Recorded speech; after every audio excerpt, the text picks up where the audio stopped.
प्रथम वंदन गुरुदेव जी, जिन दियो नाम तत्सार।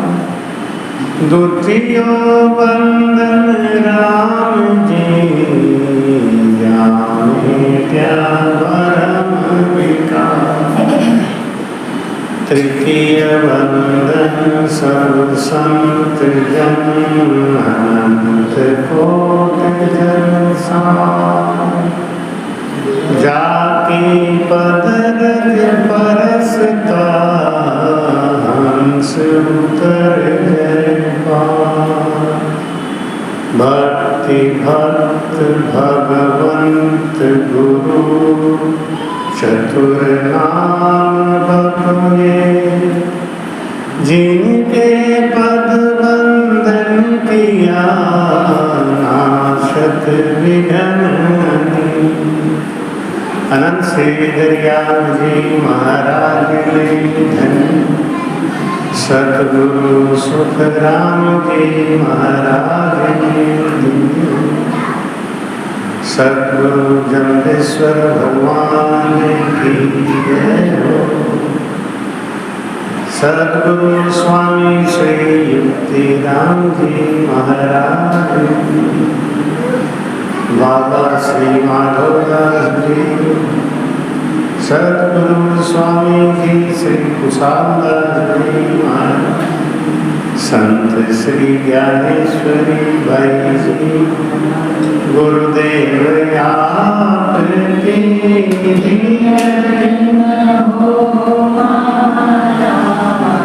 आपकी दीन दीन हो। गुरुदेव आपकी दीन दीन हो। आपकी दीन दीन हो।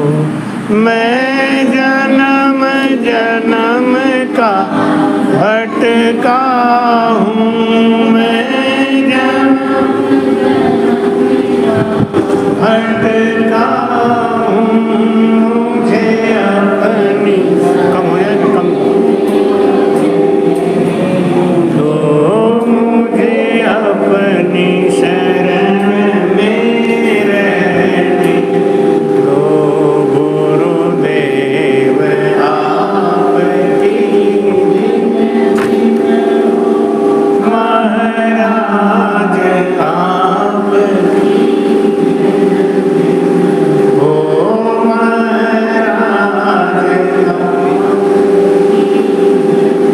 भटकत भटकत नीत मिल्यो है।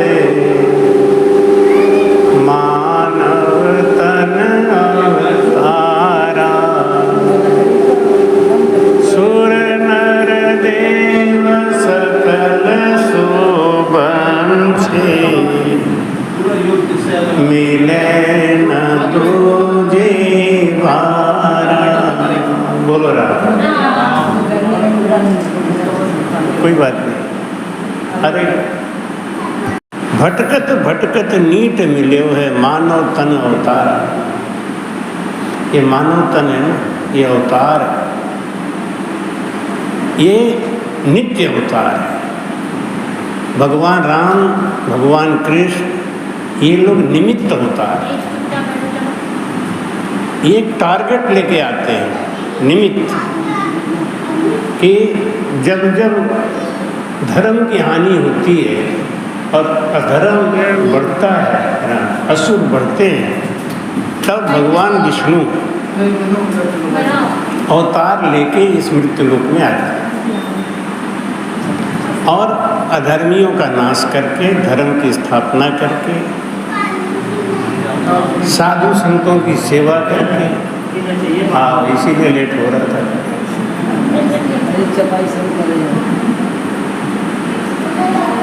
भगवान विष्णु 24 अवतार लेते हैं। एक मनवंतर में, एक चतुर्युग में 24 अवतार लेते हैं। एक चतुर्युग में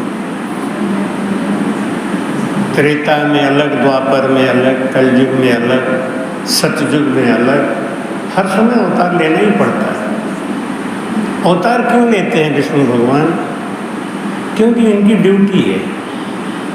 ब्रह्मा सृजो रचन को, विष्णु करण प्रतिपाल, शिव को रचो संहार को, इंद्र ने वर्षण माल, पाप पुण्य के न्याव को, सिरजा है धर्मराय, संत सिरजा सुख राम कहें, जीव उदाहरण काज।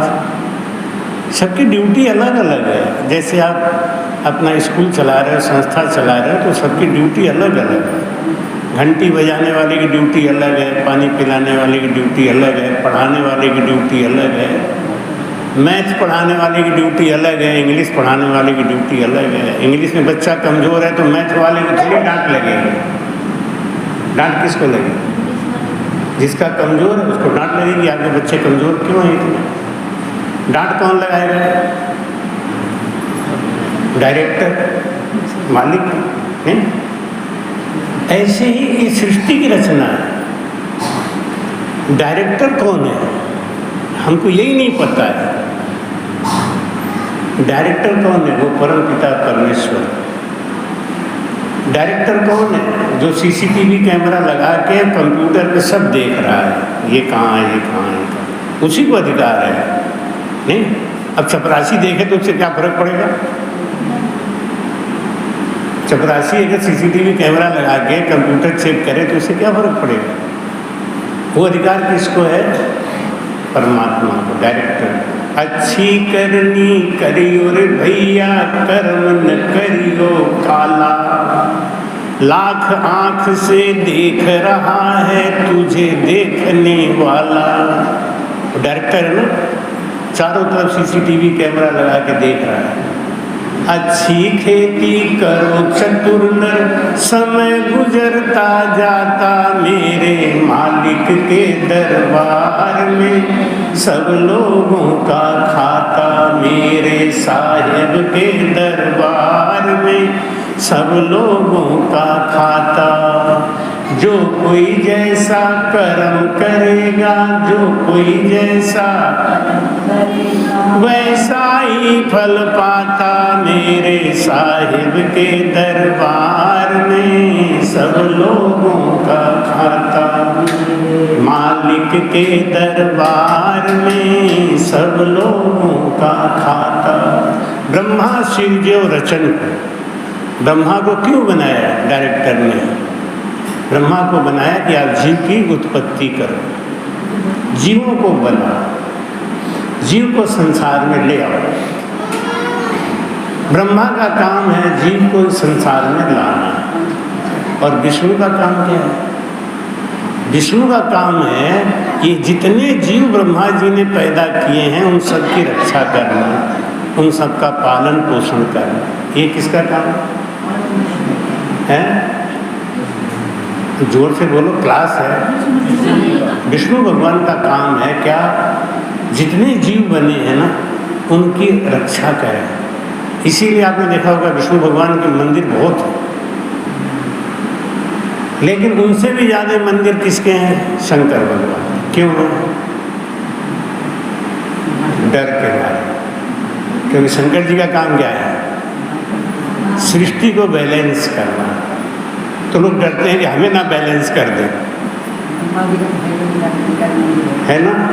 अब ब्रह्मा जी तो पैदा करते ही रहते हैं, उनका क्या काम है? उन्हें मानो चाहे मत मानो, जीव तो पैदा हो ही जाए। इंद्र का काम क्या है? इंद्र का काम है पानी बरसाना। भागवत में कथा आती है कि एक बार रात को भगवान कृष्ण उठे तो देखा तो घर में खटर खटर खटर खटर हो रहा है। घर में जैसे सवेरे कोई त्यौहार हो, कोई बात हो, तो रात में खटर खटर होता ही है ना। हम भी छोटे थे तो हमारी दादी, हमारी नानी ये सब पूजा करती सवेरे सवेरे, कौन सी देवी का किसका, तो रात भर खटर पटर होता, नींद नहीं आती, तो बड़ा गुस्सा आता था। ये लोग कर क्या रहे? हाँ, नवमी का। तो सवेरे ही उठते, फिर हम लोग को ऐसे आँख मलते हुए उठते, चलो चलो पैर छुओ, चलो देवी मैया के पैर छुओ। तो देवी भी तो दिखे नहीं कि दीपक जलता हुआ दिखे, तो बस वहीं अपना प्रणाम करके फिर आगे सो जाते। भगवान कृष्ण ने देखा कि घर में आज खटर पटर क्यों हो रहा है, तो उन्होंने नंद बाबा से पूछा कि बाबा आज इतना धूम धड़ाका क्यों हो रहा है, ये छाकड़ वाकड़ क्यों सजाया जा रहा है। नंद बाबा ने कहा बेटा कल सुबह में इंद्र भगवान की पूजा करेंगे हम लोग चल के। इंद्र भगवान की पूजा क्यों करेंगे? अरे बेटा इंद्र भगवान खुश होंगे, प्रसन्न होंगे, तब पानी बरसाएंगे, पानी बरसेगा तो पहाड़ों पे घास होंगे, खेतों में घास होंगे, तालाब भर जाएंगे, तो हमारे पशु हैं, क्योंकि पहले पशुपालन ही होता था, सबसे मुख्य धंधा यही था। पहले मुख्य धंधा था उत्तम खेती मध्यम बान, निकृष्ट चाकरी भीख निदान। सबसे बड़ा व्यापार होता था उत्तम खेती, खेती उत्तम माना जाता था व्यापार में, उत्तम खेती मध्यम बान। ये बीच का जो स्थान है सबसे उत्तम तो खेती माना जाता है। कहते थे जमींदार, अब तो खेती कोई पूछे ही नहीं, खाने को सबको चाहिए, रोटी सबको चाहिए, लेकिन पूछो कि आपके बच्चे खेत में एक आध बार फावड़ा चलाए कि नहीं चला। देख माता जी तो हम ही को पकड़ लेते।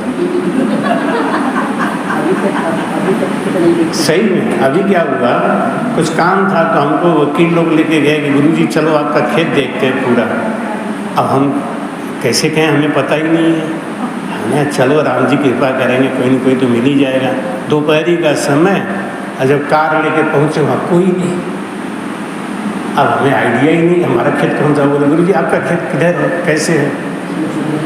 अब मैं बड़े चक्कर में, हमने नहीं ऐसा सुना है कि इसके ऐसे नहीं, आपको पता ही नहीं है। हम तो कभी आए ही नहीं भाई, तो आप आए क्यों? हमने तुम्हें रास्ता कौन दिखाता है, कि इतना तो हम भी जानते थे, आग में कौन सा है वो तो दिखाओ। इतने में एक बेचारा लड़का मोबाइल सुनता हुआ आ गया। मैं सुन बेटा यहाँ सुन, वो हमको नहीं जानता था। हमने बेटा ये खेत किसका है, तो बताया कि यादव जी का है। तो ये वाला खेत एक कोई पंडित जी है ना उनका है।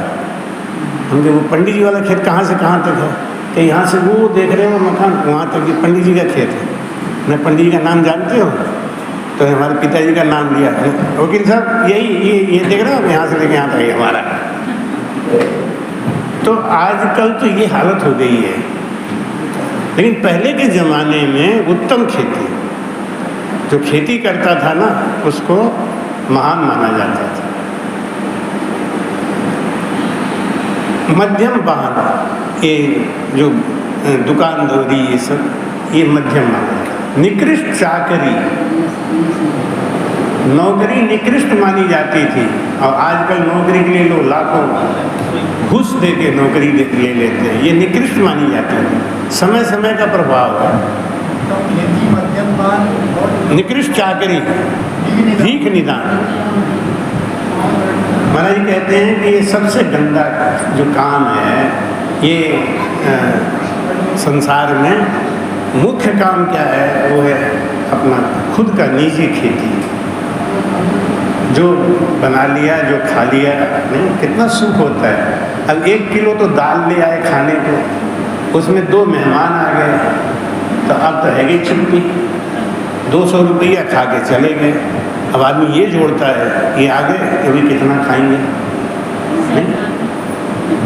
पहले एक ज़माना हुआ करता था, लोग सोचते थे कि कोई शख्स आ जाए तो हम खाना खाएं। आज ज़माना ये आ गया है, लोग सोचते हैं ये चला जाए तब खाएं। ज़माना बदल गया।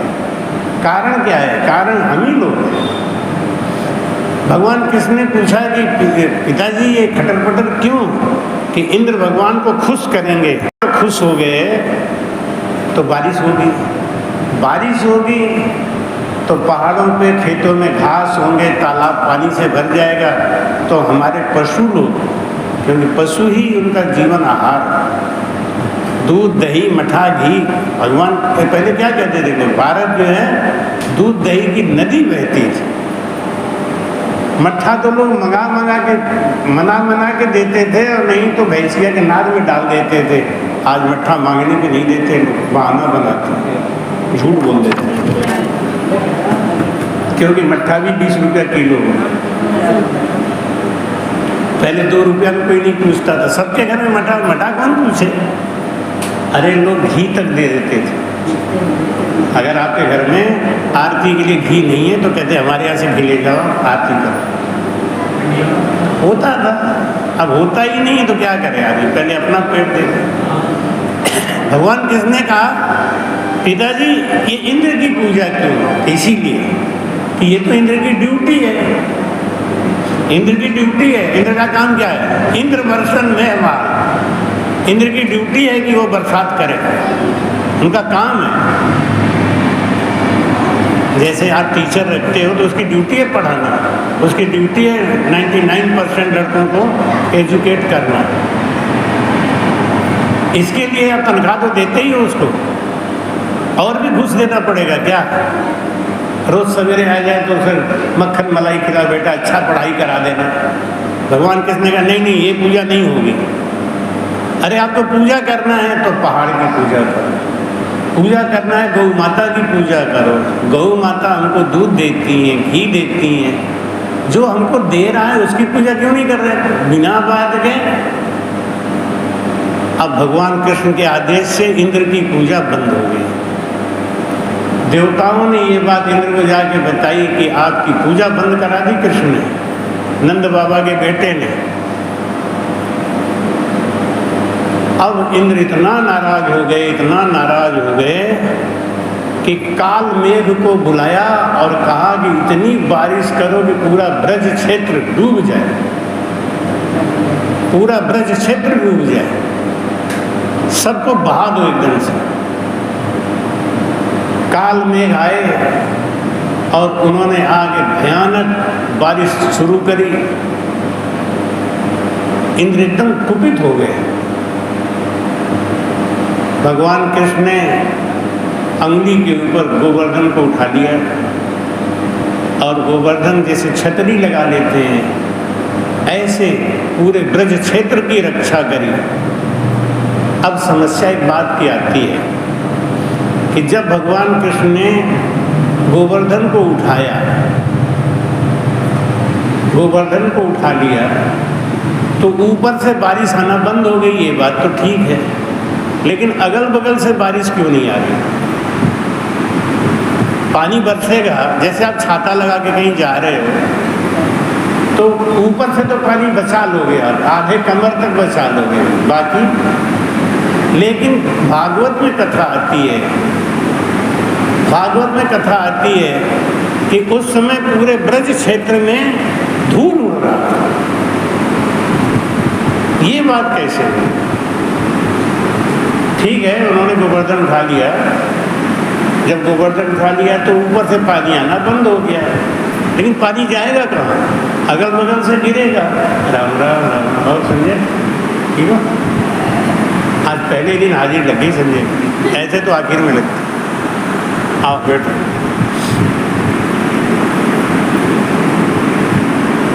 वो पानी गया कहाँ?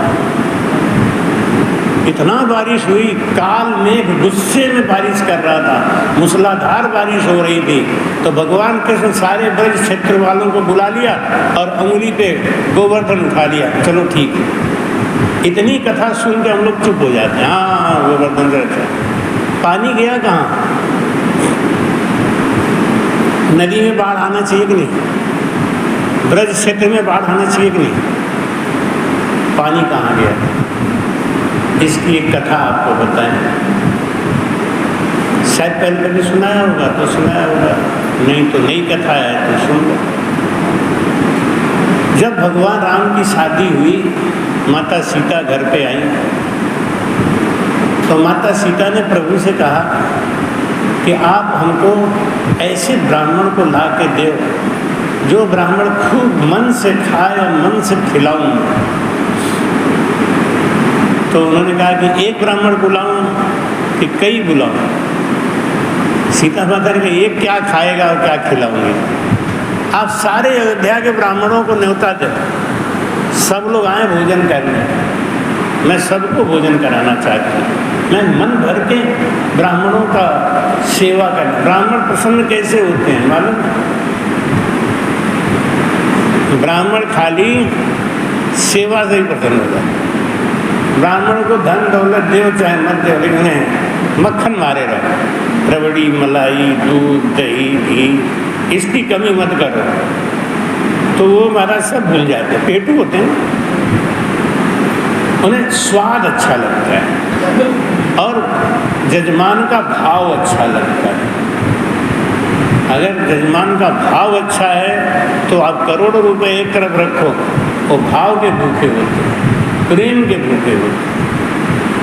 ब्राह्मण को प्रेम चाहिए बस, और उन्हें कुछ नहीं चाहिए। चाहे आँख दिखा के आप करोड़ों रख दो तो लात मार देंगे, ये बेकार आदमी। प्रेम से कहते भाव से फूल भी दे तो मुझे स्वीकार। भगवान राम ने ला के ब्राह्मणों की लाइन लगा दी। अब माता सीता खिला खिला के खुश हो रही। एक हफ्ते खिलाया सारे ब्राह्मण, अब बस बेटा, अब बस। माता सीता बोली मन नहीं भरा, यह अयोध्या में ब्राह्मण नहीं। अरे महाराज कोई मोटा ब्राह्मण लाओ जिसको मैं खूब खिलाऊं, वो खूब खाए, मना करे ही नहीं। देखो पहले के जमाने में लोग ऐसे होते थे, खिला के खुश होते थे। आज के जमाने में खा के खुश होते हैं। दावत मिल जाए तो महाराज लाइन पार करके चले जाए। हमारे बाबा जी दावत पे लाइन पार करके चले गए, पैर में चोट आ गई। हमने कहा तुम बुढ़ापे में दावत खाने क्यों गए? घर में बैठो चुपचाप। तो माता सीता ने जब ये कहा तो भगवान ने कहा देखो एक बात बताऊं, ये ब्राह्मण है, साधु है, संत है ना, इनकी परीक्षा मत लिया करो। इन्हें तो बस दूर से ही प्रणाम ठीक है। राजा योगी अग्नि जल, इनकी उल्टी रीत, और डरता रहिए परशुराम ओछी पाले प्रीत।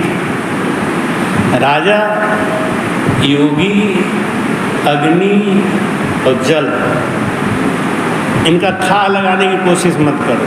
बस अपने मशरब का, अपने काम भर का चीज़ ले लो, जाने दो, उनके हाल पे छोड़ो। ऐसा क्यों है तो ये क्यों है तो ये, इसमें फंस जाओ, तुम्हारी भक्ति चली जाएगी। जैसे हैं ऐसे हैं, वो जाने उनका काम जाने नहीं। कबीरा तेरी झोपड़ी कटखन्नों के पास, और करेगा सो भरेगा, तू क्यों हो तो उदास।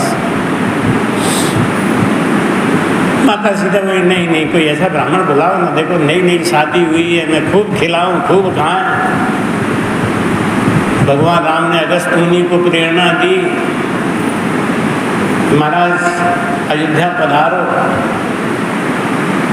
भगवान राम बोले तैयारी कर लो, 2-4 बोरा गेहूँ पिसा के रख लो, आए रहे महाराज।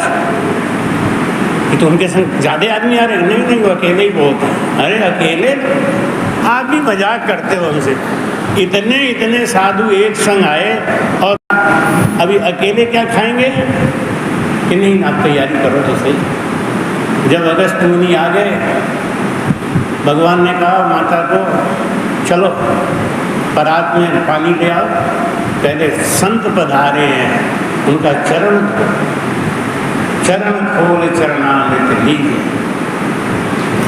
भगवान कृष्ण ने भी सुदामा के पैर धोए थे। ऐसा नियम है, जब घर में हमारे संत आते हैं, हमारे गुरु महाराज आते हैं, तो हमें अपने अभिमान को छोड़ के उनका सेवा करना चाहिए, उनका स्वागत करना चाहिए।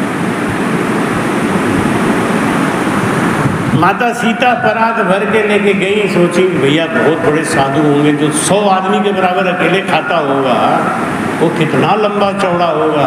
लेकिन जब माता सीता ने अगस्त मुनि को देखा तो एक लंगोटी लगाए, हड्डी हड्डी गिन लो उनकी। माता सीता ने कहा अच्छा आपको यही मजाक करने के लिए मिला था समय। मेरी भावनाओं से आप खिलवाड़ कर रहे हैं। मैंने कहा था कोई ऐसा संत बुलाओ जो खूब खाएं, मैं खूब खिलाऊं। भगवान राम ने कहा कि फिर तुम गलत फहमी में हो। साधु की गुण को देखो, साधु के शरीर को मत देखो, पहले भोजन तो बनाओ। माता सीता ने सोचा एक आध पाव खाएंगे, कोई बात नहीं। एक पाव पूड़ी निकाली और पकड़ के थाली में दिया, फिर तो समेटे एक ही कौर में खा। माता सीता कह रही एक पाव पूड़ी एक पाव एक साथ एक कौर में पचाएंगे कैसे? थोड़ा ज़्यादा बनाया, उन्होंने उसको भी एक ही कौर में खा लिया, तो थोड़ी खुशी हुई, आदमी ठीक दिख रहे हैं। फिर उन्होंने अपने सहेलियों को, दासियों को बुला लिया कि तुम लोग आटा मारो, फटाफट मैं निकाल रही हूँ पूड़ी, और निकालती जाए वो खाते जाए। जब पूरा दिन बीत गया, माता सीता ने सोचा ये तो गड़बड़ हो गया, अब इतना पूड़ी कौन निकालेगा? माता सीता ने रिद्धि सिद्धि को ही बुला लिया, आओ हमारे घर में संत आए हैं, इनकी सेवा करो। अब रिद्धि सिद्धि को क्या है, तो बनाती जाए वो खाते जाए, बनाती जाए खाते जाए। भगवान राम और सीता सामने सन्मुख बैठे, जैसे जब भोजन आप करने जाओ तो भोजन कराने वाला सन्मुख बैठना चाहिए। भाई बहू बैठी रहती, ये ले लो, ये ले लो, ये ले लो, भाव अच्छा लगता है ना। ला के सब वहीं रख के चले गए, जाके घर में सोए रहे, जो मर्जी है खा लियो, नहीं मर्जी है छोड़ देना, बाद में उठा ले जाएंगे। नहीं, हर चीज का कहते हैं ना, हाथी को रखना सरल है लेकिन संत को रखना सरल नहीं है।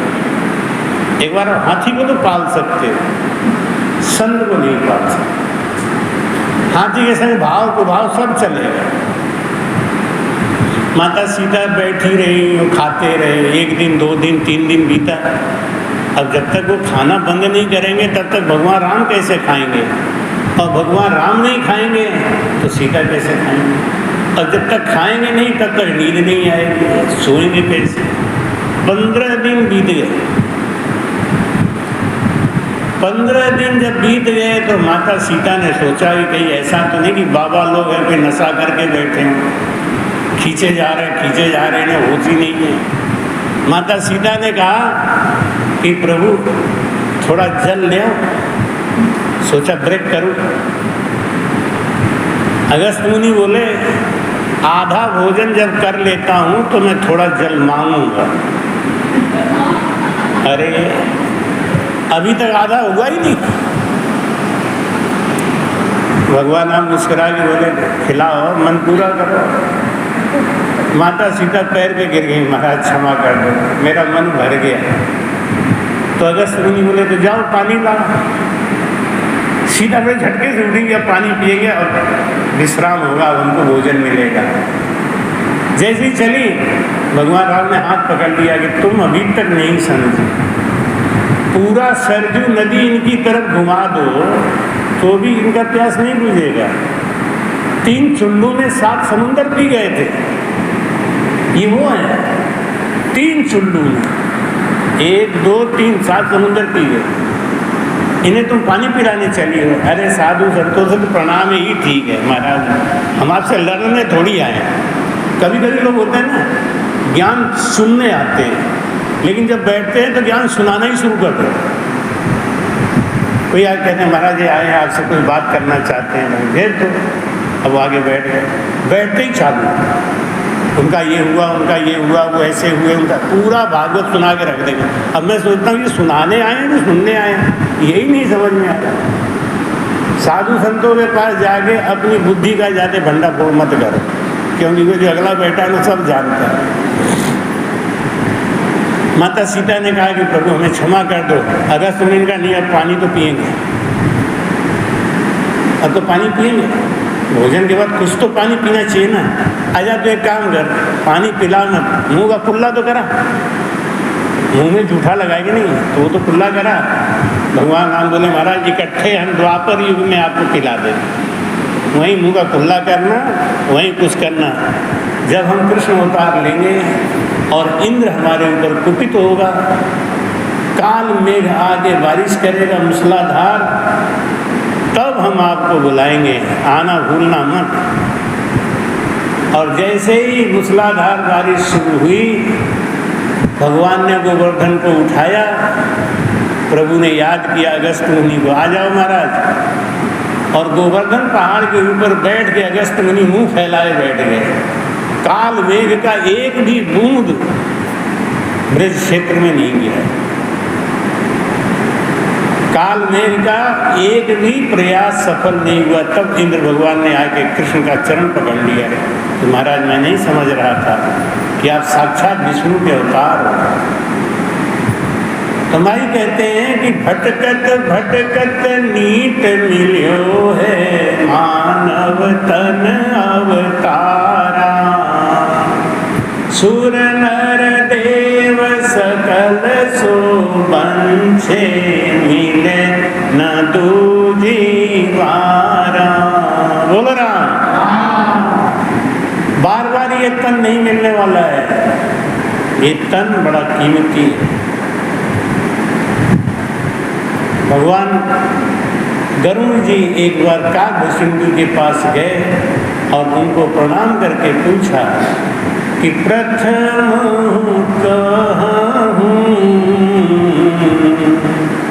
नाथ मति धीरा, प्रथम कहूँ नाथ मति धीरा। सबते दुर्लभ कौन शरीरा, सबते दुर्लभ कौन शरीरा। बोल रहा गरुड़ महाराज एक बार काकभूषण जी के पास गए और उनसे पूछा कि हे प्रभु, आप बुद्धि के धनी हैं, आपकी बुद्धि चंचल नहीं है, आप स्थिर बुद्धि वाले हो, हमको एक बात का ज्ञान दो। प्रथमो कहो नाथ मति धीरा, और सबते दुर्लभ कवन शरीर। संसार में बहुत प्रकार के 84 लाख प्रकार के शरीर मिलते हैं, लेकिन उनमें सबसे ज्यादा दुर्लभ एक होता है सुलभ। जैसे भूत प्रेत बनना है, भूत प्रेत का शरीर धारण करना है, तो उसके लिए क्या करना है? कोई IAS की नौकरी पकड़नी है तो उसके लिए कोचिंग की जरूरत है क्या? मेहनत, लगन, तब जाके कोई IAS अफसर बनता है। लेकिन चपरासी बनने के लिए, चपरासी के लिए कोई कोचिंग की जरूरत है? ऐसे ही 84 लाख प्रकार का शरीर है, उसमें सबसे बड़ा शरीर ये मानव तन, सबसे दुर्लभ कवन शरीर। काकभूषण जी कहते हैं मनुष्य तन से बड़ा दुर्लभ कोई शरीर नहीं, और वो आज आपको मिला हुआ है। सबसे दुर्लभ शरीर हमको मिला हुआ है।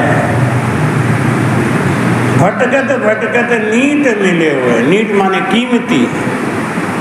बहुत भटक लिए संसार में, कभी कुछ बने, कभी कुछ बने, कभी कुछ बने, अब मानव तन मिला है। इसलिए महाराज जी कहते हैं कि सौदागरी चला जीव सौदे, भरत खंड में आया। एक कर गया लाभ कमाई, के एक मूल ठहराया। बोलो राम जोर से बोला करो, प्रेम से। वैसे भी एक दिन कम हो गया है, नहीं 5 में 1 गया, 4 बचा। अब 4 में भी आज जा रहा है, 3 ही बचा ना। तो ये 3 दिन के अंदर आपको पूरी 5 दिन की कमाई करनी है। बोलो राम। हाँ, ये बात थी। राम राम बोल लो। महाराज कहते हैं कि बार बार ये मौका नहीं मिलेगा। सौदागरी चला जीव सौदे, भरत खंड में आया। अच्छा, व्यापार करने कोई गांव में जाता है कि शहर में जाता है? व्यापार करना हो तो कोई शहर में जाए। ऐसे ही स्वर्ग लोक मिला है हमको, मालूम क्यों? सुख पाने के। स्वर्ग लोक क्यों बनाया भगवान ने? सुख पाने। अच्छी करनी करो, स्वर्ग में जाके देवता बनोगे, और देवता बनोगे तो कब तक वहाँ राज करोगे? जब तक आपका पुण्य है। जब कोई जाता है देवलोक में ना, तो उसके गले में ऐसी माला डाल दी जाती है, और जैसे एक एक साल बीतता है एक एक फूल झड़ने लगता है, धीरे धीरे धीरे धीरे। और जैसे जैसे फूल झड़ता है वैसे वैसे उस आदमी का हार्ट बीटिंग बढ़ता है कि भगवान यही रह गया, यही रह गया, यही रह गया। नहीं, जैसे आप खूब सेवा करो तो एक एक घंटा बीते, अरे आज तो निकल गया, तो फिर 26 तारीख के बाद जाना ही है। तो अब वो कम होगा तो थोड़ा धड़क तो होगा ही ना। देवलोक का सुख क्यों बनाया? देवलोक क्यों बनाया? सुख पाने के। पाताल लोक क्यों बनाया? दुख पाने। दुख के लिए पाताल लोक, सुख के लिए स्वर्ग लोक। अमृत लोक क्या है?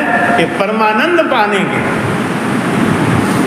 परमानंद मिलने के लिए ये मृत्यु लोक है। परमानंद केवल मृत्यु लोक में मिलेगा, कहीं नहीं मिलेगा। न स्वर्ग में मिलेगा, न पाताल में मिलेगा। क्या बढ़िया मौका है। एक तो मृत्यु लोक मिला, उस पे मानव तन मिला, उस पे भी सद्गुरु का ज्ञान मिला, उस पे भी हमारी मनोरमा भाभी का सत्संग का बहाना मिल गया।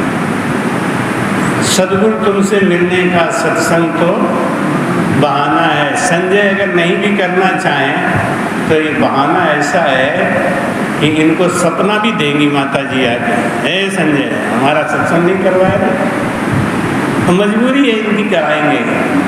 और हिमांशु और दिव्यांशु को तो कराना ही पड़ेगा।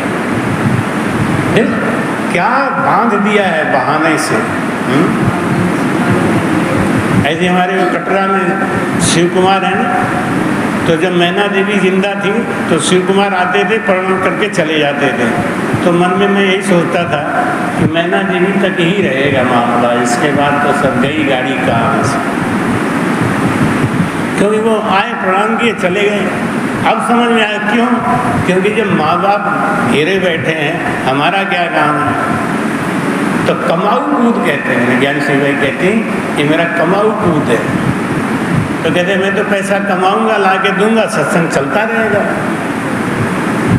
लेकिन जब मैना जी गई तो उनकी बहू सुनीता और शिव कुमार, आज मैना देवी से 20 आगे, 20 आगे।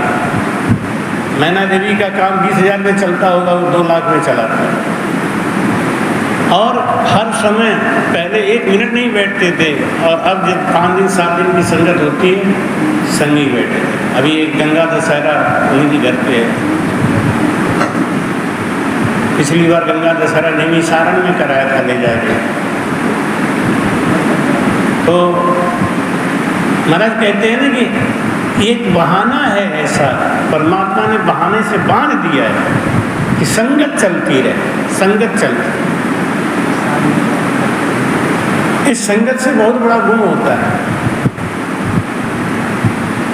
तो पहला चीज मिला हमको मृत्यु लोक, जहाँ परमानंद की प्राप्ति हम कर सकते हैं, यहाँ आनंद की प्राप्ति कर सकते हैं, यहाँ दुखों की प्राप्ति, सब कुछ की कमाई का क्षेत्र है मृत्यु लोक। लोका में मृत लोक बड़ो है, देही में नर दया, नामों में बड़ राम नाम है, सेवा में संत सेवा। ये 4 चीजें बताई, स्वर्ग लोक, मृत्यु लोक, पाताल लोक। इसमें सबसे बड़ा लोक कौन सा है? मृत्यु लोक। क्यों है? क्योंकि यहाँ भजन हो सकता है, यहाँ सत्संग हो सकता है। स्वर्ग लोक में सत्संग होगा क्या? स्वर्ग लोक में सत्संग नहीं होता। देवताओं को भी सत्संग सुनना होता है, तो मृत्यु लोक में आते हैं। एक बार मैंने गड़ोली में चातुर्मास किया था, तो एक मेरी वो बेटी की बेटी है नातिन, तो उसने कथा सुना हुआ था। तो उसने क्या किया, मेरे मंच के बगल में एक मंच लगाती थी, उस पर गद्दा चादर लगा के उस पर फूल रखती। मैंने कहा ये तू क्या करती है रोज रे, इसमें कौन बैठेगा? तो बोली कि आप कहते हो ना कि संगत सुनने के लिए भगवान आते हैं, देवता आते हैं, तो सबके लिए आसन लगता है, उनके लिए आसन कहाँ है? तो उनके लिए आसन लगा दिया है, एक ही आसन पे सब लोग आके बैठ जाएंगे। वो तो छोटे छोटे होंगे ना, बैठ जाएंगे, कोई बात नहीं। हमने बात उनके बैठने या छोटे की नहीं है, बात तेरे भावना की, इतनी दूर तक सोचती है।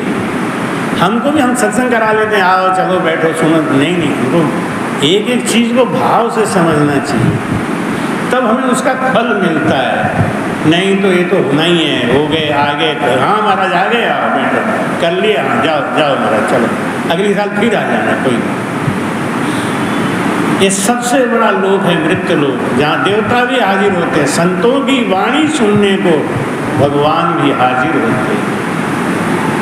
ये सनकादिक ऋषि हैं, ये यही घूमते रहते हैं कहाँ सत्संग हो रहा है मृत्यु लोक में, और वहाँ जाके सूक्ष्म रूप से बैठ जाते हैं, वो सत्संग सुनते हैं। साधु चाले आगे होए चालू, मोहे संतन की आशा मेरे, मोहे संतन की आशा, जहाँ जहाँ हरि जन हरि गुण गावे,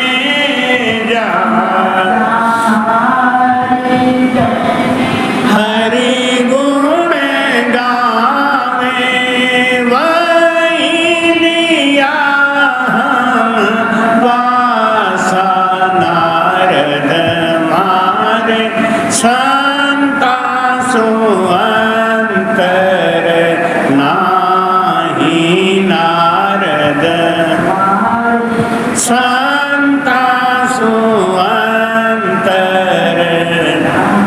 भगवान आपके घर में आएंगे तो आप कैसे पहचानोगे? भगवान का कोई रूप नहीं है, कोई आकार नहीं है। ऐसे ठकोसला तो लोग दुनिया का करते हैं, लेकिन सचमुच में जब आपके घर में भगवान आएंगे तो आप कैसे पहचानोगे? वो संत के रूप में आते हैं। साधु चाले आगे हुए चालू हुए संतन की आशा, और जहाँ जहाँ हरिजन हरि गुण गावे, वहीं लिया मैं वासा। एक बार मूसा जी महाराज ने प्रभु से बात करते थे, वो सीधे सीधे, तो उन्होंने कहा कि प्रभु लेकिन मैं आपको देखूंगा कैसे? मैं आज ध्यान लगा के बैठता हूँ, आप मेरे अंदर में दर्शन देते हो, आपसे मैं पूछता हूँ, आप जवाब देते हो। आपकी आत्मा जवाब देती है? कभी कोई काम करने जाओ, किसी का 100 रुपये चुराने का मन हो तो आत्मा से पूछो तो मना करती है नहीं। यही आत्मा से बात करना। कहीं सत्संग में जाने का मन था लेकिन कोई आ गया तो आत्मा कहती है कि इन्हें छोड़ो, पहले सत्संग में चलो। यही बात करना। तो मूसा जी ने मन से ही पूछा कि प्रभु मैं आपको मिलना चाहता हूँ, कैसे मिलूँ? प्रभु ने अंतर मन में आदेश दिया, जिसको आकाशवाणी कहते हैं, कि कल मैं तेरे घर आऊँगा, तू तैयारी रखना। सवेरे उठते ही मूसा ने पूरा आंगन, घर, दरवाजा सब पानी से धो दिया, टेंट लगाया और पवित्र पवित्र भोजन बनाने का इंतजाम कर दिया। चारों तरफ सुगंधी लगा दी, और सब वही आवे तो बोले सबको कि अल्लाह आने वाले हैं, मेरे अल्लाह आने वाले हैं, मेरे अल्लाह आने वाले हैं। अब लोग वहाँ तमाशबीन बन के खड़े हो गए, अल्लाह आ रहे हैं। पूरा दिन इंतजार करते बीत गया, प्रभु आए ही नहीं, उनके समझ में नहीं आया। रात को रोने लगे, फिर अंतर आकाशवाणी हुई। भगवान ने कहा मैं आया तो था मूसा, तू मुझे पहचाना नहीं। कि महाराज कोई पहचान बताओ ना, हम कैसे जानेंगे कि आप मेरे सामने खड़े हो? ऐसे तो बहुत लोग आए, लेकिन आप कौन थे मैं तो समझा ही नहीं। दुनिया के तमाशबीन आए थे, लोग सुनते थे अल्लाह आने वाले हैं तो आते थे दर्शन के लिए। अब उसमें आप कौन हो, मैं कैसे पहचानूं? भगवान ने कहा एक सुराही रख ले तू अपने बगल में, जब मैं तेरे सामने आऊँगा तो सुराही में से दूध उफनने लगेगा। जब दूध उफनने लगे सुराही में, पानी की जगह दूध आ जाए तो समझ लेना मैं तेरे सामने खड़ा हूं। मूसा ने फिर वही किया, सुराही पानी का भर के रख लिया। और जो कोई सामने आवे ना तो मूसा क्या कहे, आओ महाराज, आओ आओ महाराज, आओ महाराज, आओ महाराज। जब पास में आके देखा पानी तो पानी है, दूध हम समझ रहे अल्लाह आ गए, ये कहाँ जा रहे पागल नहीं का। फिर जब कोई आने लगे हो सकता है यही अल्लाह हो। आओ आओ महाराज, आओ महाराज, आओ महाराज। और जब वो पास आ जाए, भागिए हट हट भागिए, अल्लाह तो है ही नहीं, ये तो आदमी है। थोड़ी देर के बाद एक भिखमंगा आया, शरीर पे मक्खियां भिनभिना रही थी, गंदा बदबू आ रहा। जब वो आने को हुआ इधर को, तो आओ महाराज करने को कौन गए, वो तो पहले ही डंडा लेके खड़ा हो गया। भगवान इधर मत आना, अरे मेरा सब भोजन अपवित्र कर देगा, आसन अपवित्र कर देगा, तुझे पता नहीं अल्लाह आने वाले हैं, भाग यहाँ से। वो डंडा लेके उनके पीछे पड़ा। अब वो बोले मैंने सुना है कि तूने बहुत पवित्र भोजन बना रखा है, मुझे भूख बहुत लगी है, मुझे भोजन करा देगा। अरे भिखारी कहेंगा, तेरे को भोजन कराऊंगा, ये हमने पवित्र भोजन अल्लाह के लिए बनवाया है कि इसी में से थोड़ा हमको भी दे देगा, भाग यहाँ से।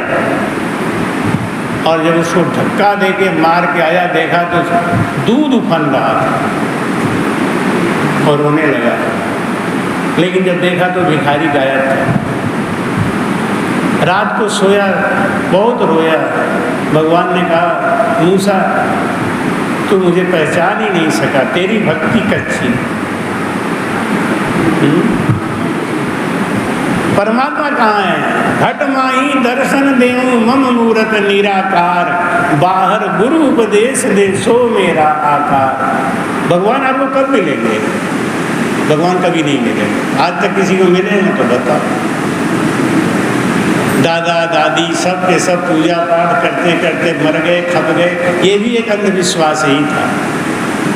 काम वो करो जिसमें कुछ तो सार हो। असार में एक आदमी बताया कि महाराज हमने अभी भागवत कराया, तो गुरु महाराज ने 50 लाख रुपए का ठेका किया था। 50 लाख, 7 दिन के सत्संग का, एक दिन के सत्संग का खर्चा 7 लाख। ये भगवान क्या सुनाते हो, क्या सुनाते होंगे, कितना कीमती कौन सा ज्ञान चल रहा है। अब आप सोचो कि ये असार में लोग बहुत खुश रहते हैं, सार को समझते ही नहीं। ये दुनिया सार में नहीं लगती, असार में लगती है। बहुत कीमती तन मिला है ये नर्तन, उस पर भी ये नृत्य लोग, उस पर भी सद्गुरु और उस पर सत्संग का ज्ञान। तो महाराज कहते हैं कि इंद्र आदि ब्रह्मादिक बंछे, ये नर्तन है भाई, राम भगत और साध समागम, ईसो लाभ इन माही। बोलो राम। नर्तन में सबसे बड़ा फायदा क्या है? राम भगति और साध समागम, ये 2 लाभ है जो किसी को नहीं मिलता। ये कुत्ता है, गधा है, घोड़ा है, हाथी है, इन सबके पास में ज्ञान भी है लेकिन विवेक नहीं। विवेक क्यों नहीं है? क्योंकि सत्संग नहीं है, इनको सत्संग नहीं मिल सकता। मनुष्य तन में यही लाभ है, राम भगति और साध समागम। साधु की संगति मिल सकती है नर्तन में। पंखा लगाओ, गद्दा बिछाओ, लोगों को न्योता दो, बुलाओ, बुला बुला के सत्संग सुनाते हैं। यह है नर्तन का फायदा और वो हमको मिला हुआ है। अगर आज भी हम नहीं समझे, इंद्र आदि ब्रह्मादिक बंछे, इस नर्तन को पाने के लिए इंद्र भी तरसते हैं। ब्रह्मा भी तरसते। क्या कारण है, क्या खासियत है? कभी तो सोचना चाहिए ना, हैं? रामायण में खाली गाना गाते हैं कि बड़े भाग्य मानुष तन पावा, बड़े भाग्य मानुष तन सुर दुर्लभ सद ग्रंथन गावा, सुर दुर्लभ सद ग्रंथन गावा। सब ग्रंथों का सार यही है क्या? बड़े भाग्य मानुष तन पावा। कोई हमारा बहुत बड़ा सदकर्म हुआ कि हमको नर्तन मिला। नर्तन में भी ज्ञान मिला।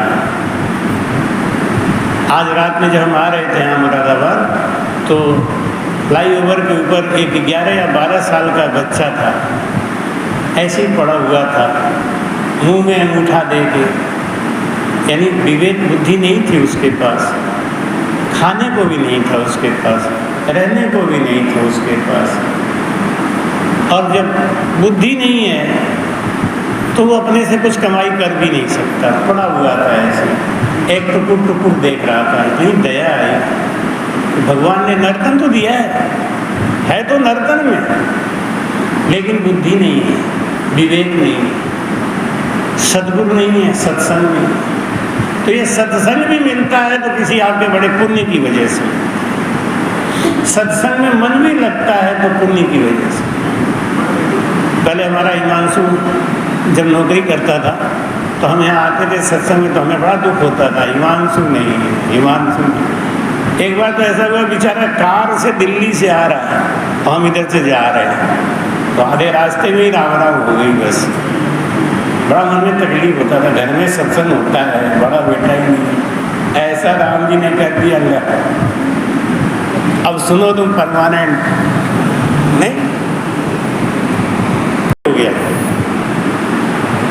कहाँ नौकरी थी, कहाँ मालिक बन गए, खुद गए, प्रमोशन भी हो, स्वतंत्रता आ गई, अब खूब लाभ कमाई करो। तो महाराज कहते हैं कि ऐसा ये नर्तन है जिसको पाने के लिए ब्रह्मा इसलिए तरसते हैं कि उनको सत्संग मिलेगा, सतगुरु मिलेंगे, ज्ञान मिलेगा तो 84 कट जाएगा। अगर हमारी 84 नहीं कटी तो किसी काम की भक्ति नहीं है, किसी काम का गुरु भी नहीं है। ये खाली लकीर फकीर पीटने से कुछ होने वाला नहीं। एक ही चीज़ पूछो, अभी मैं एक गांव में गया था, ब्राह्मणों का गांव, और सब के सब रामायण के ज्ञाता। मैंने एक ही प्रश्न पूछा था कि करसु कर्म करहु विधि नाना, मन राखो जहाँ कृपा निधान। ये रामायण में तुलसीदास जी ने लिखा है, सनातन धर्म का मूल मंत्र है। आप भी कभी किसी संत से मिलो तो इसका उत्तर पूछो कि क्या है। कर से कर्म करो विधि नाना, मन राखो जहाँ कृपा निधाना। मन राखो जहाँ, मन को कहाँ रखो? जहाँ कृपा निधान है। कृपा निधान है कहाँ? नहीं, इसका पता ही नहीं। एक आदमी ने अपने नौकर से कहा, ये तो उस जो गीता कॉलोनी है, तो गीता कॉलोनी में जा, वहाँ एक चेला रमानी रहते हैं, उनसे मिलना और उनसे कहना मेरा 5000 रुपये आज चाहिए, दे देना। तो चला गया नौकर बेचारा, समझा चेला रमानी होंगे तो पूछ लेंगे, वहाँ पता कर लेंगे। वो आया, गेट पे दरवान बोला, ए कहाँ जा रहे? इधर कहाँ जा रहे? भाई साहब एक कॉलोनी में कोई चेला रमानी रहते हैं क्या? चेला रमानी, हाँ चेला रमानी, वो मोटा मोटा था ना, जाड़िया सा मोटा था, कोई काला काला सा है, मोटा था। तो भाई साहब मैंने तो कभी देखा ही नहीं है, पहली बार आया हूँ, मालिक ने भेजा है। तो आप पता बता दो तो मैं मिल लूँ। हाँ चेला, नहीं वो चेला, हाँ वो जिसके पास बड़ी लंबी सी गाड़ी है ना, वही होगा चेला रमनी, है ना वही बात। तो भाई साहब मुझे पता ही नहीं है, मैं तो पहली बार आया हूँ। तो आप पता जानकर चेला रमानी से, हाँ वही चेला रमानी जिसका लड़का पतंग उड़ाते उड़ाते गिर गया था। अरे भाई क्या खुरापाती लड़का है, वही चेला रमानी। भाई साहब मैं पहली बार आया हूँ, मुझे नहीं पता है ना। तो कौन है चेला रमानी? हाँ अब समझ में आ गया। और जिसकी बीबी सारा जेवर लेके भाग गई थी, वही है चेला रमानी पक्का। तो भाई साहब मुझे नहीं पता है, मैं क्या जानूँ, मैं पहली बार आया हूँ, मुझे ढंग से दर्शन करे, आप पता जानते हो तो बताओ ना। तो बोला हमको भी नहीं पता है भाई, अंदर जाके पूछ ले किसी से। अरे कहते बेवकूफ, 1 घंटा 1 घंटा गुड़ खा लिया। ऐसे ही आजकल ना ये सत्संग ऐसे ही चल रहा है, चेला रमानी भगवान मतलब भगवान, वो भगवान। जब बाद में पूछो उनसे कि मन राखो जहाँ कृपा निधाना, ये हमको भी नहीं पता, किसी से पूछो जाके। हमारा काम है प्रवचन करना, हो गया ना। सार बात नहीं बताएंगे, प्रैक्टिकली बात बताओ, क्या चीज़ सत्य है, क्या करना चाहिए हमको, ये कोई नहीं बताएगा। और आप इसी का साथी, मैंने बताया ना वो ब्राह्मणों का गांव पूरा पंडित और सब रामायण के ज्ञाता। हमने यही एक सवाल, कितना सरल सवाल है, नहीं आया, कोई नहीं बताया। और हमने भी कह दिया कि हम भी नहीं बताएंगे। और लोग मेरे पीछे पड़े, महाराज उसका वो रामायण वाली साखी बताओ, पूछो जाके। हमको भी नहीं पता, मान लो खत्म कर। नहीं आपको पता है तभी तो आपने पूछा है। मन राखो जहाँ कृपा निधाना, कृपा निधान है कौन? कृपा निधान कौन है? ये श्वास। कृपा निधान कौन है?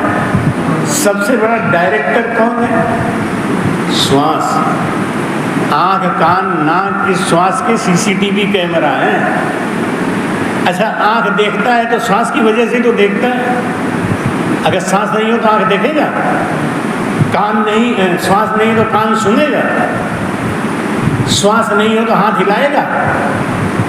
कोई भी काम आप कर रहे हो तो क्यों कर रहे हो? क्योंकि श्वास है, यही ब्रह्म है। और ये भेद आपको कोई बताने वाला नहीं है, कोई नहीं बताएगा।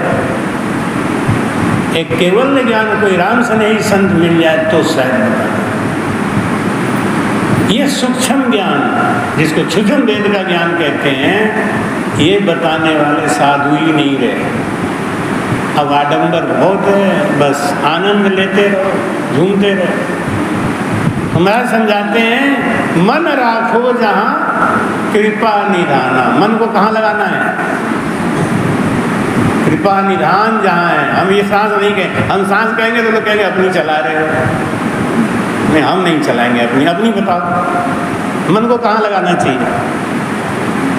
मन के लिए कोई आधार चाहिए ना। ये मन बहुत चंचल है, भक्ति क्यों करते हैं? मन को बांधने के लिए। मन हमारा शांत हो जाए, मन हमारा बहुत चंचल है, ये स्थिर हो जाए। सारा आनंद मन लेता है। जब पानी में हलचल बहुत होता है ना तो तलहटी नहीं दिखाई देती। इस समय गंगा जी का पानी स्थिर है। अगर आप हरिद्वार जाके देखें तो क्या हरा रंग का पानी है, कितना शीतल है। और नीचे देखो तलहटी दिखाई देती है। लेकिन जब अभी बारिश हो जाएगी तो वही पानी में तलहटी क्या दिखाई देगी? अपना हाथ भी नहीं दिखाई देगा, पानी गंदा हो जाएगा ना। ऐसे हमारा मन जब गंदा है तो हमें भगवान नहीं दिखते, हमें संत नहीं दिखते, हमें सत्संग की कीमत नहीं समझ में आती। लेकिन जब धीरे धीरे मन निर्मल होगा, निर्मल मान जान सो मोहि पावा, निर्मल मान जान सो मोहि कपट छल छिद्र न भावा, मोहि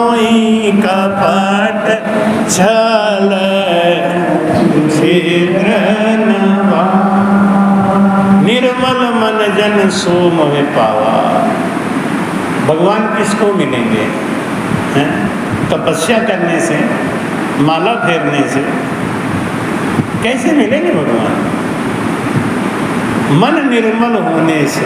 एक बार एक इस्कॉन के संत हमसे मिले, उन्होंने कहा कि भागवत सुनते सुनते मन निर्मल हो जाता है।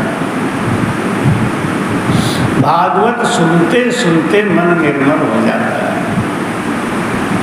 हमने कहा भागवत में ही तो लिखा हुआ है 10वें स्कंध में कि सनकादि ऋषि ने ब्रह्मा जी से पूछा कि पिताजी ये मन तो पहले से ही विषयों में आसक्त है, ये मन को तो ये चाहिए, ये चाहिए, ये चाहिए, ये चाहिए, आप देते रहो उसको चाहिए बस। लेकिन ये मन जो विषयों में आसक्त है वो विषयों से अलग कैसे होगा, इसका तो भेद आपने बताया ही नहीं। और ब्रह्मा जी निरुत्तर हो गए। ये भी लिखा है भागवत, उनको उत्तर ही नहीं है। जब उत्तर समझ में नहीं आया तो वहाँ महाविष्णु ने हंस अवतार लेके सनकादि ऋषि को यही ज्ञान बताया कि मैं प्राणियों के श्वासों में बसता हूँ। मेरा स्थान प्राणियों के श्वास में है। बिनु पग चलहि सुनहि बिनु काना, कर बिनु कर्म करहि विधि नाना। आनन रहित सकल रस भोगी, बिन रसना बकता बड़ जोगी। बोलो राम। भगवान ने क्या कहा? मेरे पैर नहीं है लेकिन चलने वाला मैं ही हूँ। मेरे हाथ नहीं है लेकिन सब काम मैं ही करता हूँ। मेरे पास जुबान नहीं है लेकिन प्रवचन मैं ही करता हूँ। मेरे पास रस लेने के लिए, स्वाद लेने के लिए जीभ नहीं है लेकिन सारा स्वाद मैं ही लेता हूँ। मेरे कान नहीं है लेकिन मैं ही सुनता हूँ। यही है ब्रह्म। ये रामायण में लिखा है, हम नहीं कहते, रामायण में लिखा है। ये कौन है? ये भेद बताओ। लोग खाली दूसरे की कटिंग करते हैं, ऐसा मत करो, यहाँ मत जाओ, इनको मत सुनो, उनको मत सुनो। अरे तुम तो सही बता दो हमें, कहाँ है भगवान? कैसे मिलेंगे? हैं? संत वही जो पंथ बतावे। संत कौन है? जो पंथ बतावे, मतलब रास्ता बतावे, सही रास्ता जो दिखा दे वही है संत। वही जो पंथ बतावे, पंथ जो मतलब रास्ता। अब कौन है ऐसा? पैर को चलाने वाला कौन है? श्वास नहीं हो तो पैर नहीं चल सकता, श्वास नहीं हो तो हाथ काम नहीं कर सकता, श्वास नहीं हो तो आंखों से हम देख नहीं सकते, श्वास नहीं हो तो कानों से हम सुन नहीं सकते, श्वास नहीं हो तो प्रवचन नहीं होगा। ये सब कराने वाला कौन है? श्वास। वही है ब्रह्म। लेकिन प्रकट क्यों नहीं हो रहा है? महाराज कहते हैं ना, तेरा राम तू ही में तू अंत काहे भटके। तेरा तू अंत काहे भटके। तेरा राम तू ही में तू अंत काहे भटके। अंत काहे भटके। तेरा राम तू ही में तू अंत काहे भटके। तेरा राम तू ही में तू अंत काहे भटके। जैसे घी में छुपा दहिया में। जैसे घी में छुपा दहिया में। निकसत नाई बिना रैया के खटके। निकसत बिना रैया के खटके। तेरा तू अंत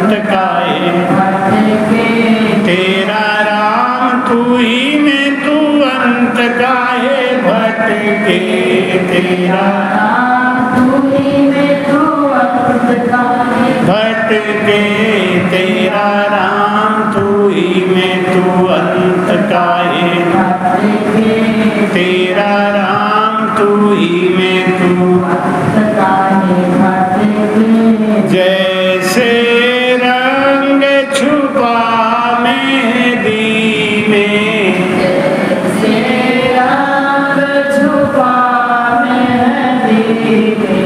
निकसत नाई बिना सिलवट ना खटके निकसत नाई बिना सिलवट ना तेरा राम तू ही में तू अंत का है तेरा राम तू ही में तू अंत का है भटके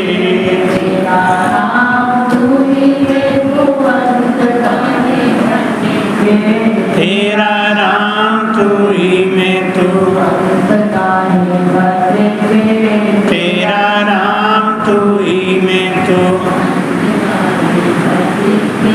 जैसे तेल छुपा रैया में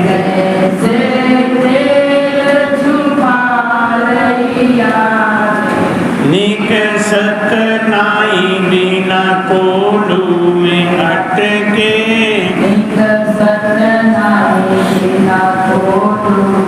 अटके तेरा राम तू ही में तू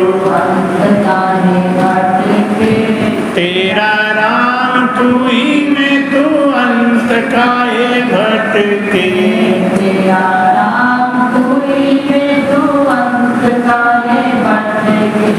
तेरा राम तू ही में तू तेरा राम तू ही में तू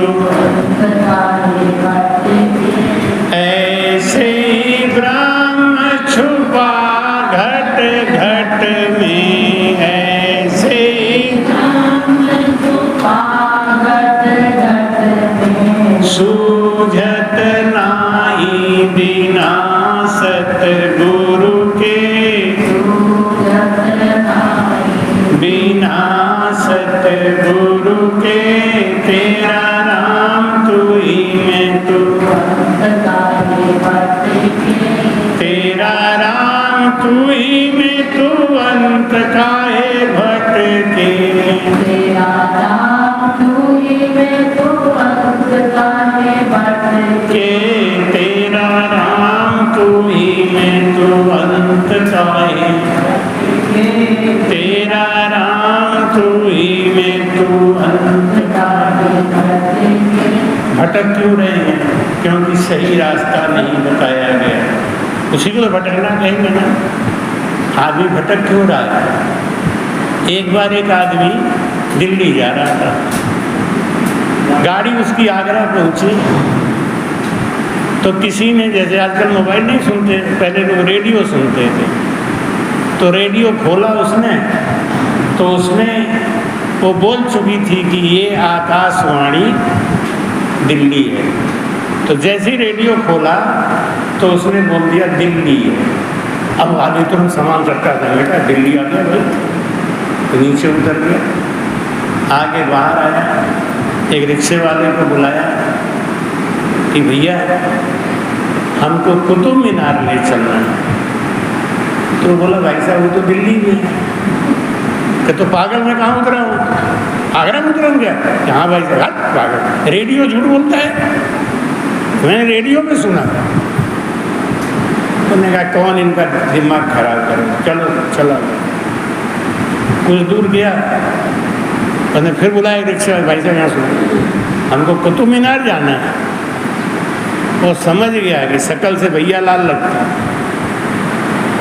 शकल से भैया लाल लगते हैं तो नहीं आओ भैया बैठो पहुँचा ही दूंगा बैठा लिया रिक्शा पे पूरा दिन घुमाता है अब वो बोला बेचारा कि भैया कुतुब मीनार कब आएगा अरे क्या पागल हम बैठे रहो आएगा तो उतार ही दूंगा घुमाता रहा अब ये बिना खाए पिए रिक्शा में बैठे वो भी घुमा रहा है आजकल साधु संत ऐसे ही मिल जाते, घुमाते रहते हैं, और जब तक हमें खाना पीना नहीं मिलता हमें लगता है कि ये काम बढ़िया। एक वो महाराज आते हैं काशी वाले है, दिन भर रबड़ी खाओ, मलाई खाओ, खाली राम राम करो। इनका काम ठीक है, सवेरे से खाना नहीं देते, पीना नहीं देते, व्रत रखते हैं, एक लंगोटा लगा के रखते हैं, जमीन पे सुलाते हैं, ये तभी तो भगवान मिलेंगे। शाम जब होने को आई तो देखा तो एक आदमी दूर से चला आ रहा था, वो भी फटा आदमी सा। तो उसने देखा कि ये बिरादरी का आदमी दिख रहा है, थोड़ा इससे पूछो। तो उन्होंने उनको बुलाया, भाई साहब मैं सवेरे से उतरा हूँ, कुतुब मीनार खोज रहा हूँ, हमको अभी तक कुतुब मीनार नहीं मिला। उसने एक चाटा मारा, एक चाटा मार के बोला सवेरे से उतरे हो, इतने परेशान हो? मैं 7 दिन से उतरा हूँ, 7 दिन से उतरा हूँ, जामा मस्जिद खोज रहा हूँ, मैं अभी तक नहीं मिला। यही वाली बात है कि भैया जिससे पूछने गए हो मैं तो खुद ही 7 दिन से परेशान हूँ। तेरा राम तू ही में तू अंत का भटक, अंत क्यों भटक रहे हैं? भटकना मतलब क्या है? भटकने का मतलब है कि रास्ता सही नहीं मिला, इसीलिए तो भटक रहे हैं। कोई भटक क्यों रहा है? जब मंजिल सही मिल जाएगा तो वो कहेगा हम भटके हैं।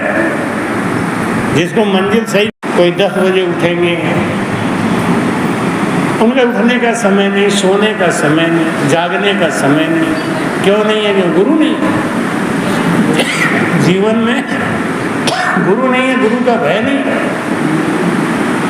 जगे जंजाल जागता बिगता, और सांझ पड़ी जब सोयो, सूता विपद पड़ी सपना में पशु गाले। जिनको गुरु नहीं मिले ना, तो दिन भर तो धंधा करते हैं, और जब शाम को घर में आते हैं ना तो फिर वही सब बात लेके बैठते हैं, और रात में सपने में भी वही चीज़ सोचते हैं। एक आदमी था ना, वो दुकान पे काम करता था कपड़े के, तो दिन भर वो कपड़ा नापना, कपड़ा फाड़ना, कपड़ा नापना, कपड़ा फाड़ना, उनकी आदत। 1 मीटर इन्हें दे तो 2 मीटर उन्हें दे। रात को सोया था, बीवी बगल में सोई थी, सपना देखने लगा, हम दुकान में बैठे, किसी ने 2 मीटर कपड़ा मांगा, तो उसने बीवी की साड़ी नाप दी, अब थर फाड़ दिया। ले, बीवी चिल्लाई, ये मेरी साड़ी क्यों फाड़ दी? है तुम्हारी साड़ी कैसे फट गई रे? मैं तो दुकान में कपड़ा नाप रहा था। गुरु नहीं है ना, तो दिन में जो काम किया वही रात में, तो उनका दिन और रात सब बराबर हो जाता है। जो गुरुमुखी है उन्होंने 12 घंटा मेहनत से काम किया, शाम को अपना आरती करी, पूजा पाठ किया, बैठ के भजन किया और सो गए, चैन की नींद सो। और आप तो जानते हो, अगर आदमी 7 घंटे रोज चैन की नींद ले ले तो उसको बीमारियां नहीं होती। शुगर, बीपी, डायबिटीज वगैरह जितने रोग है ना, ये नींद न लेने की वजह से। अगर कोई आदमी चैन की नींद 7 घंटा ले निश्चिंतता की, तो उसको रोग नहीं होता। नींद न लेना भी एक बहुत बड़ी अपने आप में बीमारी है। और नींद किसको नहीं आती है? जिसको टेंशन बहुत होता है। टेंशन किसको होता है? जिसको ना अपने परमात्मा पे भरोसा है, ना भगवान पे भरोसा है, ना विधि पे भरोसा है। जिनको सद्गुरु नहीं मिले हो तो टेंशन में ही रहेगा। भाई कहे मुख में हो राम नाम, संत सेवा हाथ में। मुख में हो राम नाम, संत सेवा हाथ में। तू अकेला नहीं रे बंदा, राम तेरे साथ में। तू अकेला नहीं रे बंदा, राम तेरे साथ में। राम नाम, राम नाम, राम नाम लीजिए। राम नाम, राम नाम, राम नाम लीजिए। राम नाम रट रट राम रस पीजिए।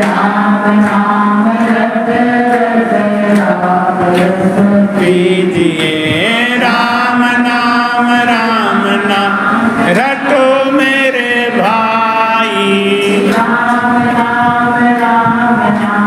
रटो मेरे अंत समय तेरी यही है कमाई, यही है कमाई।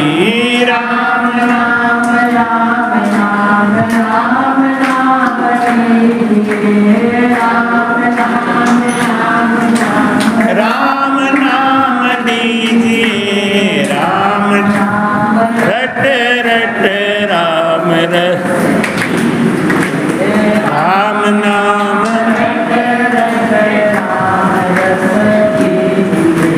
राम नाम मेरे गुरु जी बताया,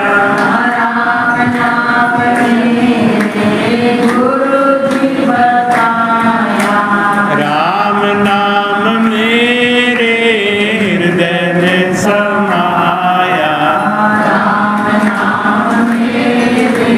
हृदय में समाया।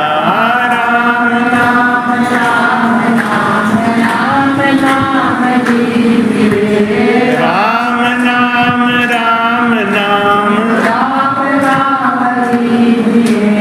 राम नाम रट रट राम रस पीजिए।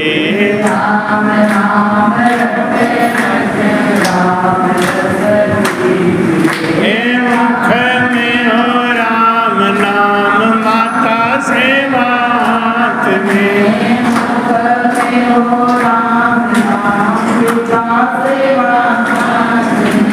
तू अकेला नहीं रे बंदा, राम तेरे साथ में,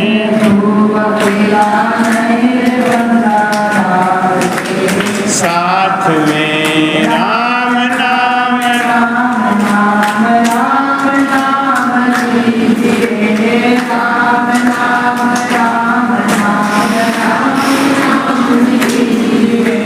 राम नाम रट रट राम रस। मिनखा देई सुबह अवसर, राम भजन लिव लाओ, और भव सागर का दुख है भारी, जामन मरण मिटाओ। मिनखा देई सुबह अवसर, ये मनुष्य तन एक साधन धाम मोक्ष का दरवाजा है। मिनखा देई सुबह अवसर, किस काम के लिए सुबह? किस काम के लिए सुबह? गंदा खाने के लिए? इसके लिए तो पशु भी बहुत है। ये शुभ अवसर इसलिए है कि राम भजन लिव लाओ, राम नाम का भजन करो।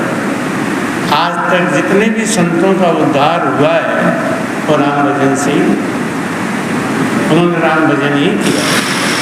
किसी ने सांसों सांस में किया, उसका फल अलग है। किसी ने जबान से कहा, रटन करके कहा, उसका फल अलग है। लेकिन फल तो तभी मिलेगा जब हम भजन करेंगे। भव सागर का दुख है भारी। भव सागर क्या है? भव सागर कहाँ है? हमारे अंदर। भव माने इच्छा।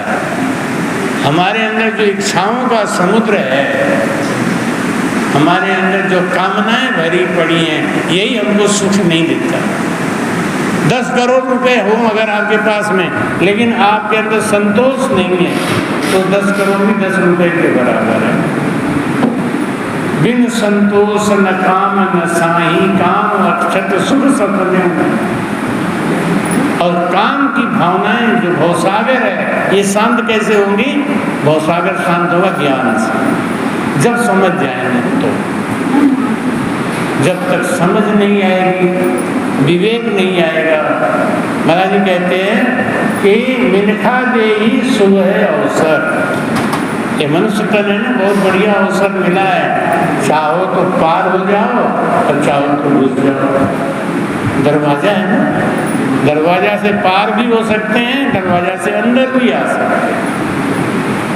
ये नर्तन आपको एक दरवाजा मिला है, एक शुभ अवसर मिला है। कहते ये सत्संग का बहाना मिला है। अपना 4 दिन की संगत में आज एक दिन पूरा हो गया, 3 दिन ही रह गए। इसलिए टाइम से आ जाओ, 3 से 5 सत्संग करेंगे, टाइम से आ जाया करो तो सत्संग का पूरा लाभ मिलेगा, नई चीज़ मिलेगी। अगर आपके समझ में कोई प्रश्न आता है, जो चीज़ बात समझ में नहीं आती है, उसको कागज़ पे लिख लिया करो और उसका निवारण किया करो। निवारण नहीं करोगे तो भ्रम में फंसे रहो, और भ्रम में फंसे रहोगे तो कभी पार नहीं होगे। अपने मन से कुछ मत सोचो, निर्णय करो। जैसे मैंने आपको एक प्रश्न दिया था, किसी से भी जाके पूछो, करशु कर्म करो विधि नाना, मन राखो जहाँ कृपा निधाना। ये तुलसीदास जी महाराज ने रामायण में क्या इशारा किया है, इसको आप समझाओ। जो समझा दे वो पूरा संत है, उसके संग लगने से आपका बेड़ा पार। भव सागर का दुख है भारी, जामन मरण मिटा।